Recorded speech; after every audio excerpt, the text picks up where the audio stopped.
A catchy tune, a favorite lyric, music can remind us of our favorite memories and be the inspiration for art. On this episode of The Arts Page, get to know renowned pianist George Winston. During his last performance in Wisconsin, he shared with us his songwriting process and how his memories influence his music. Travel through 2 centuries of Milwaukee music of many styles in an exhibit at the Milwaukee County Historical Society. And meet the Amazing Grace Chorus, helping people with Alzheimer's disease. That's all coming up now on The Arts Page.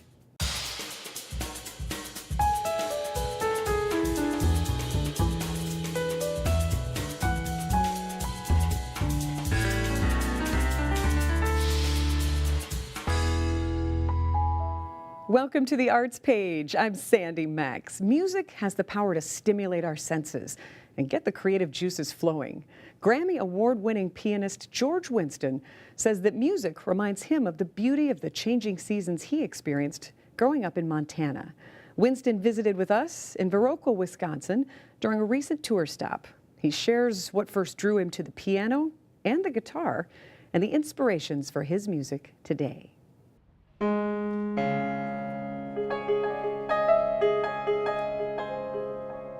I never compose on purpose, it just happens from time to time.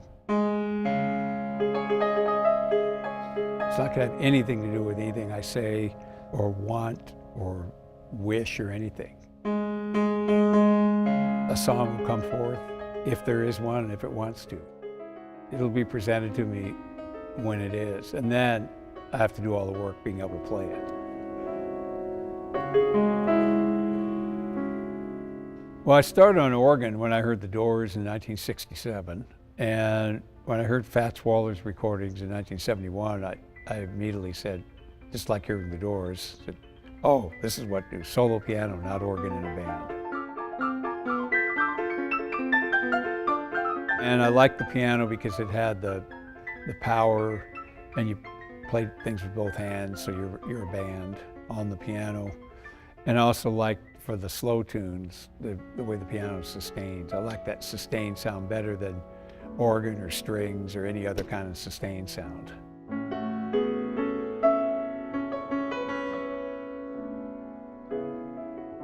Music to me is expressing the seasons and where the seasons are.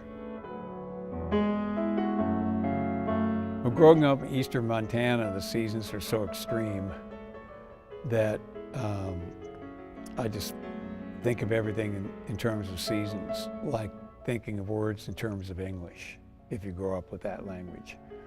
And there was no television there when I was growing up, and 1 radio station, so the seasons were the entertainment. Like jump into the leaves in the fall, make a snowman in the winter, snowballs, snow angels, do things with the snow, sledding. In the spring, play baseball, swim in the summer. The seasons guided the entertainment.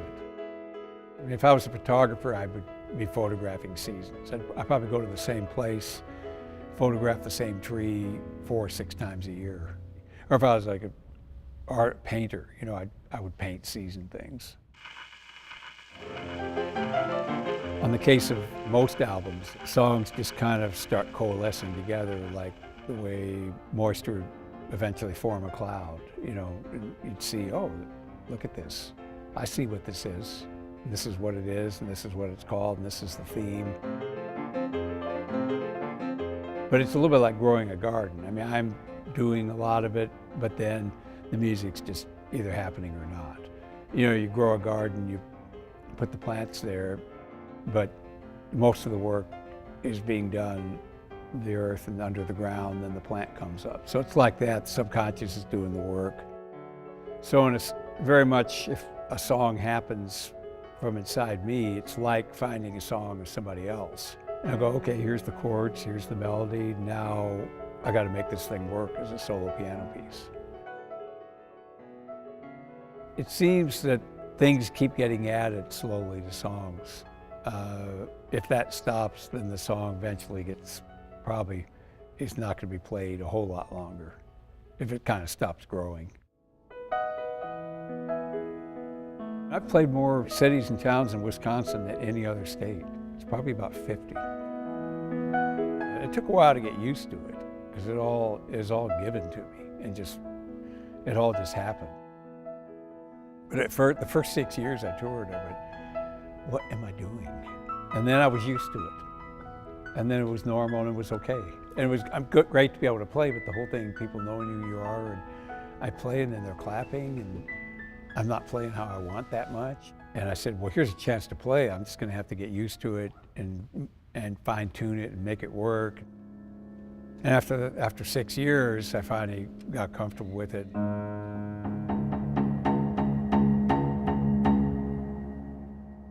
I don't think of myself as an experimenter, just really a song player. Sometimes a song needs another texture. So on the piano, it might involve muting the strings, but I'm not trying to like break new ground, or I'm really not trying to experiment and say the song needs something else. What is it? It's like being thirsty. If you're thirsty, you will find the water. The song needs something, and I want to play it bad enough, it'll get found.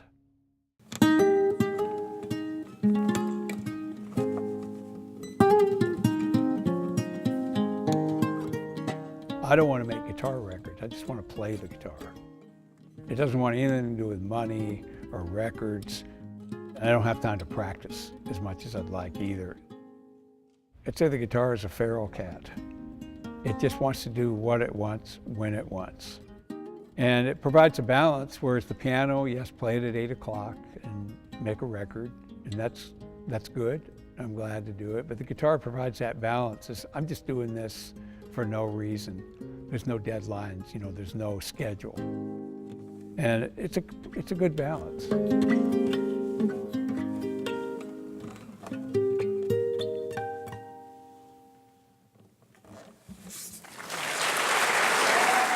I'm a song player by nature.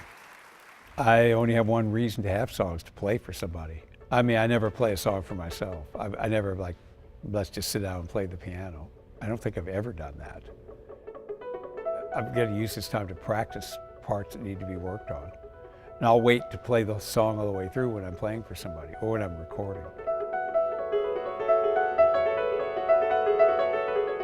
It's all a lot of work for me.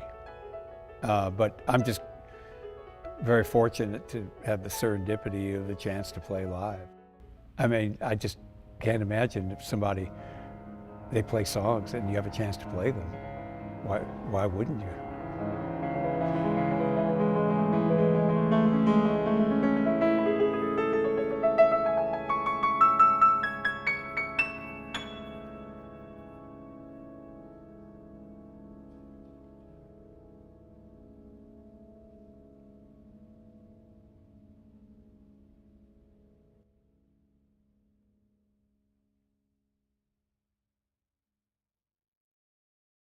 If you'd like to see George Winston play his songs for you, he will be back in Wisconsin, performing several shows in April. He has dates scheduled in Eau Claire, Green Bay, Mineral Point, and Oshkosh.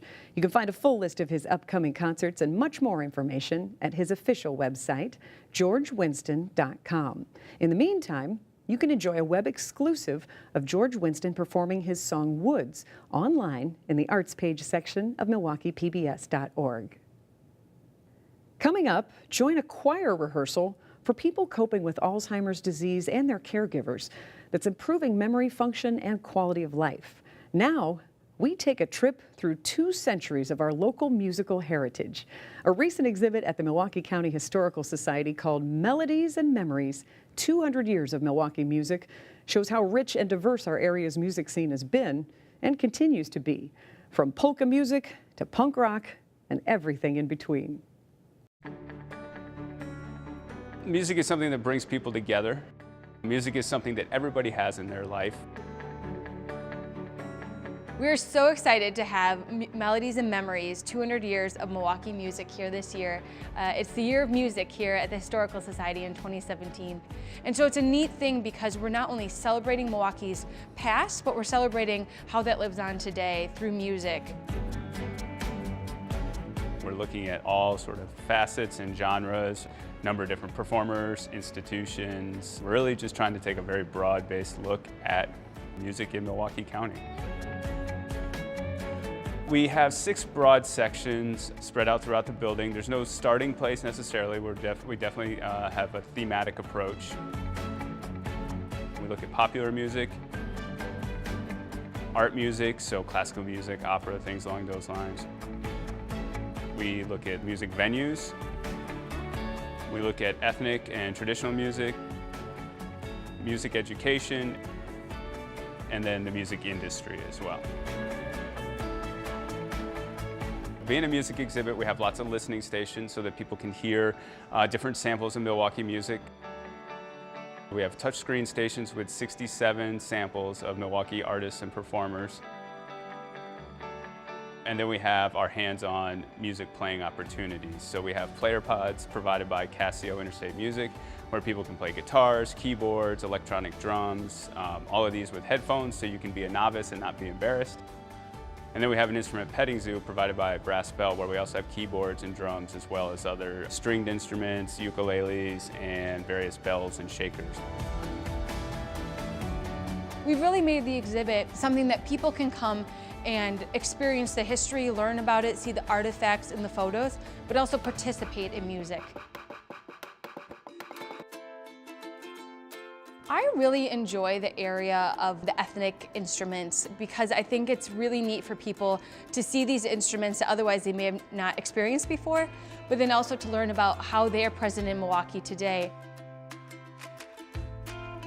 So we start with the Native American roots, and then the sort of old world traditions that came with all the various immigrant groups in the 19th century is a real key component in Milwaukee music history as well. We had the singing societies and musical societies of the 19th century. That was sort of entertainment in that era, and there were a number of these groups that were very active.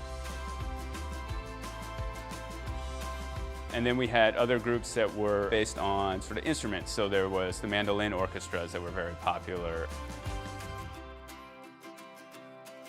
All kinds of different band music in the 19th century.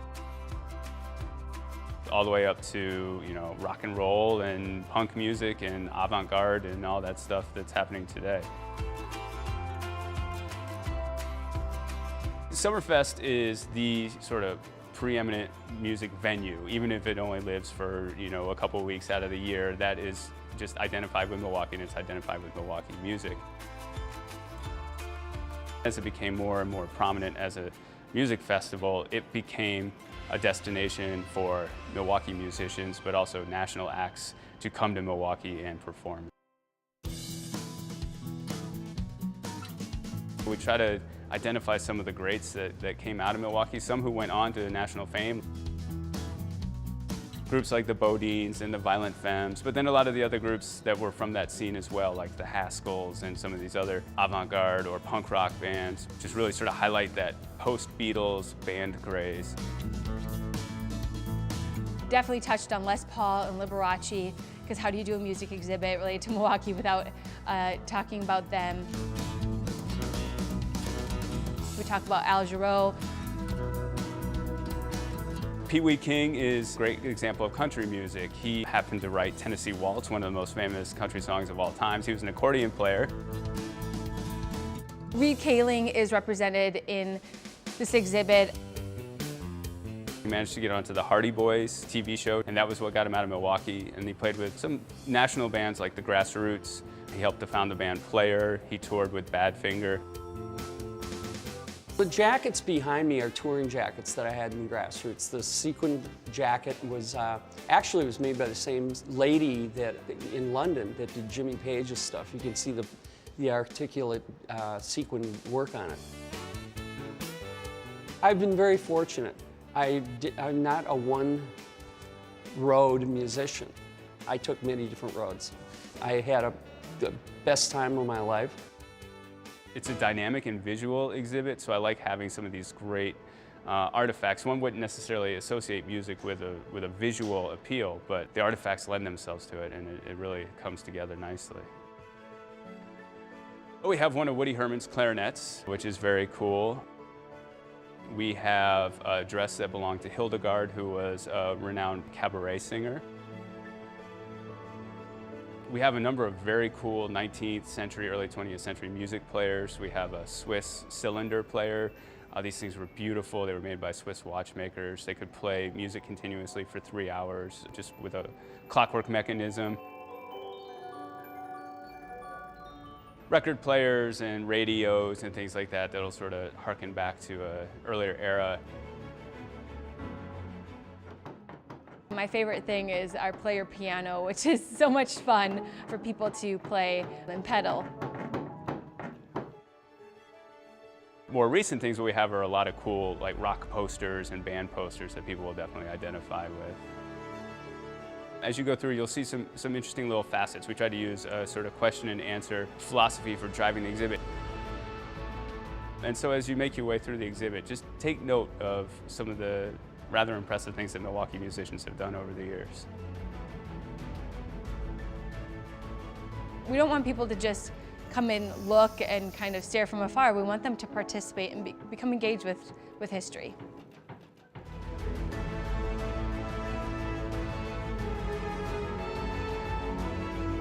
This history is important, this matters to me, it matters to my community, and there's no better way to do that than music, since it's so instrumental to everybody's life.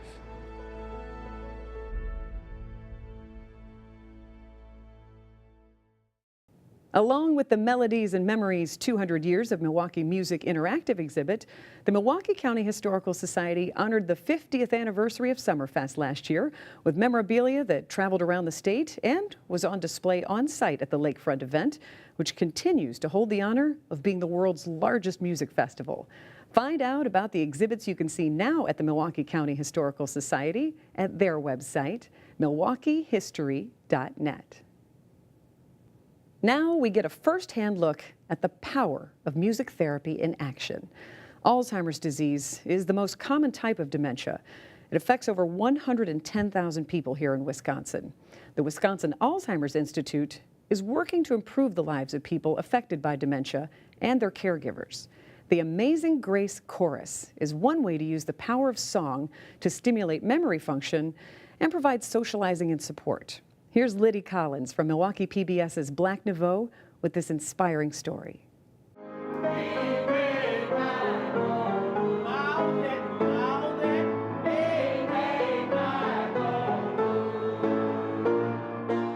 This is a choir rehearsal where melodies ignite memories.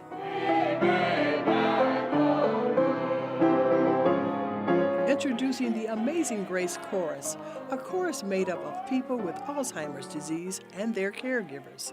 It's an activity where people are not stigmatized about their condition. Sehr gut. It started as a pilot program in 2014, and now years later, they do a variety of performances throughout their community each year.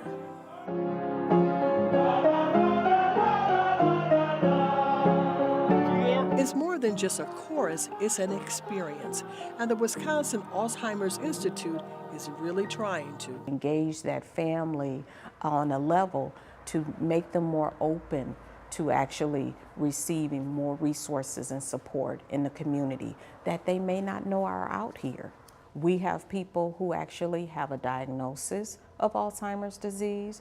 They are in early stage. We have people who are in mid stages of the disease as well. Under the guidance of music directors Vanta Jones, Morris Cotton on the piano, Arlene Skarowski, and Kevin Williams, they see how memory comes back with just one note. This is the therapy for memory loss. And we just see the interactions take on a whole new life with all of the participants.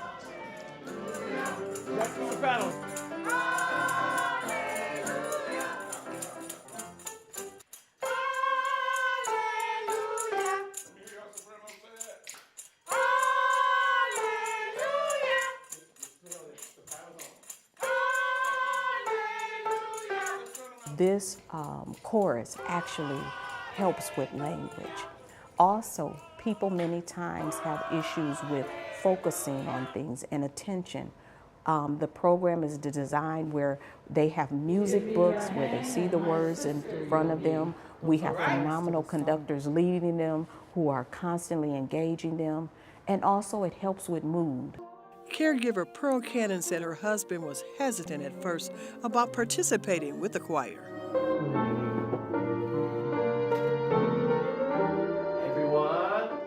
Now he looks forward to coming to the chorus practice every week because it's kind of like he's included, and this is for me, I'm not singled out, and it really makes a difference in his attitude.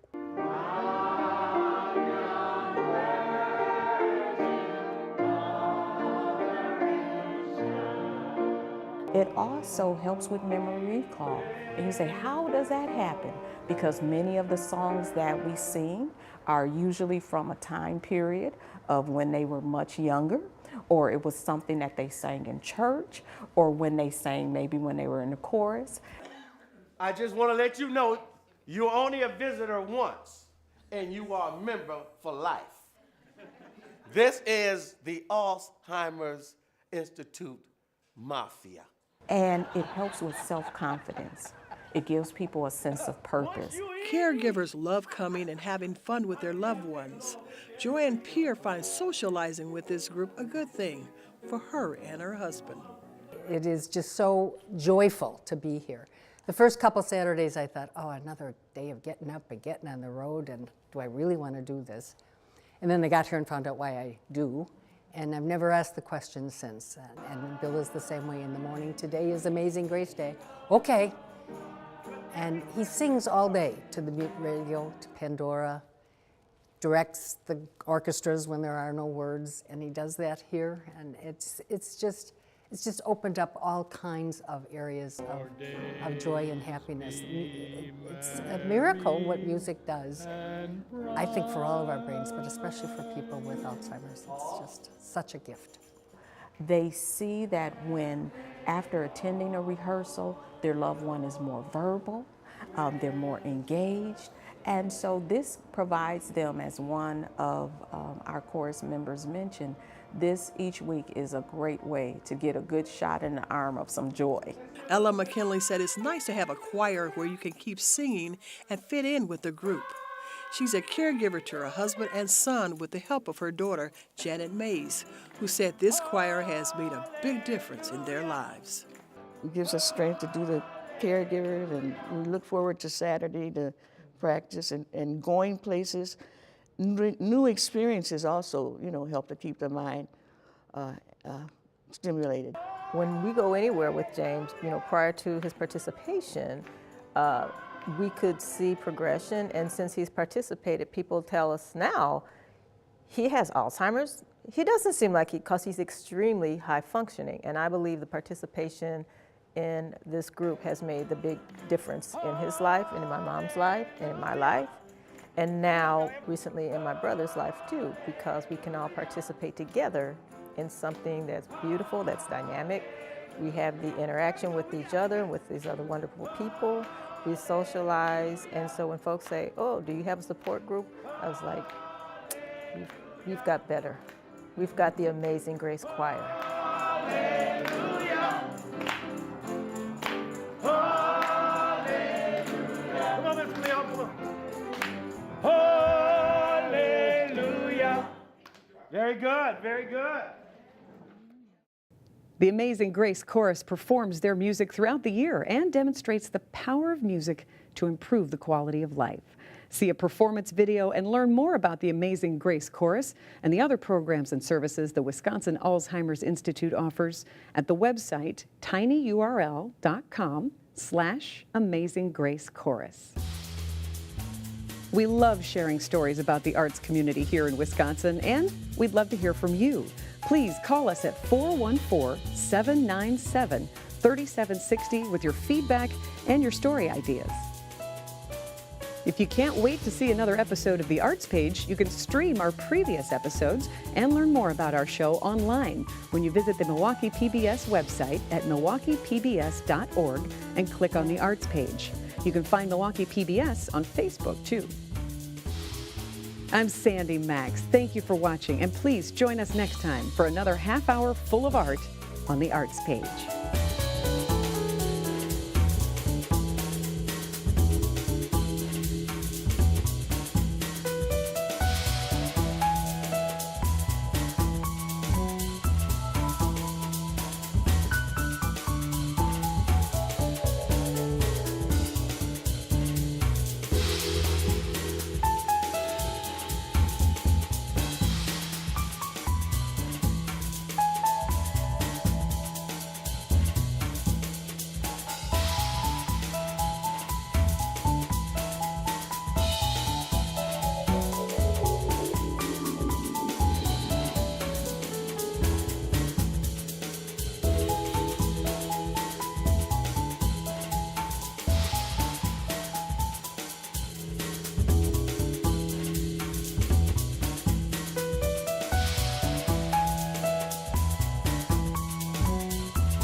Hi, I'm Sandy Maxx, host of The Arts Page, an Emmy-winning program right here on Milwaukee PBS. When you watch The Arts Page, you get to meet Milwaukee area artists and learn about different kinds of creativity happening locally, including performers, photographers, painters, sculptors, musicians, and much more in our community. Watch The Arts Page on channels 10 and 36 and catch up on previous episodes you may have missed by streaming online at milwaukeepbs.org.